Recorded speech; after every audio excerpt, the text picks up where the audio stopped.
Hello, welcome to FHE on the Road with Christine Stevenson.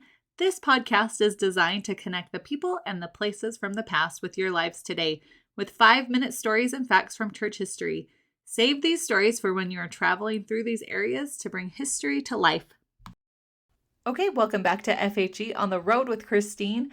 Today I'm telling a story about Emmeline B. Wells seeing the Savior in the Salt Lake Temple. This account is recorded by a woman named Ethel C. Newman Lund, and she is sharing what Emmeline B. Wells told her about seeing the Savior. It is not a first-hand account. This is just what I found, but I still love this account. So take it for what it is. I like it. So this is Ethel speaking. She says, quote, "She said that on the day she went to the temple, she had a compulsion to press her clothes the night before and see that everything was in order. She said that while she always looked nice, she wanted to look special for some reason. She said she got to the temple the next morning and was dressed, not in her robes, but in her white dress. Quote, 'I saw the Savior,' she said. 'I'm going to tell you where I saw him, and when you go to the temple, always remember that that's a sacred place. I'll tell you right where it is.' And she did. They restored the temple more than once, but they never changed this place. And she told us specifically how you go, where you go in, and where you go find this place. She said, when you go up the little ramp to the temple proper, you go turn into the first room. Just before you turn to go in the first room, the Savior came towards me. She said he was dressed in a white robe,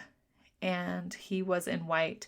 She said he was above the floor. She said he called her by name. Quote, 'Emmeline, how beautiful you are in your beautiful dress.' Now, she didn't elaborate too much. That's all I can remember. But the point was that she said, when you go to the temple, this is when you go to do the work in the temple or to marry in the temple, promise me that you will never go with soiled clothes or with clothes that are wrinkled, because maybe one day you will see the Savior there." End of quote. Ethel goes on to say, "It left such an impression on me that I even remembered it the day I was married. When I went to the temple that morning, I followed what she told me where she saw him. I remember I couldn't step there. I felt like it was holier ground that I should never step on. In all the years I've been to the temple, I never stepped in the spot she told me the Savior was. That isn't a figment of my imagination. She told me that, but I don't know that it was a figment of her imagination, but I believed her." And I really liked this story. I love that Emmeline had this experience with the Savior Jesus Christ, and that when she was sharing it with others, she's like, I just want you to know that this is possible for you.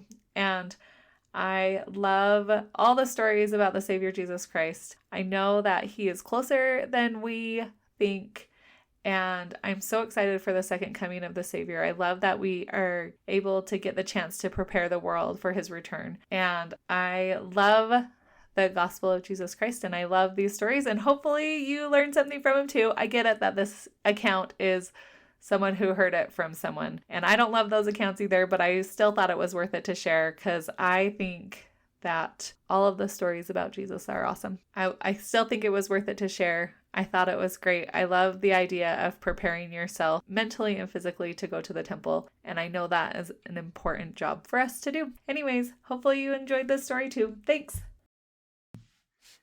Thank you for listening to FHE on the Road today. We hope you enjoyed what you've heard. Please like, subscribe, and share with anyone who'd be interested in these stories. Thanks.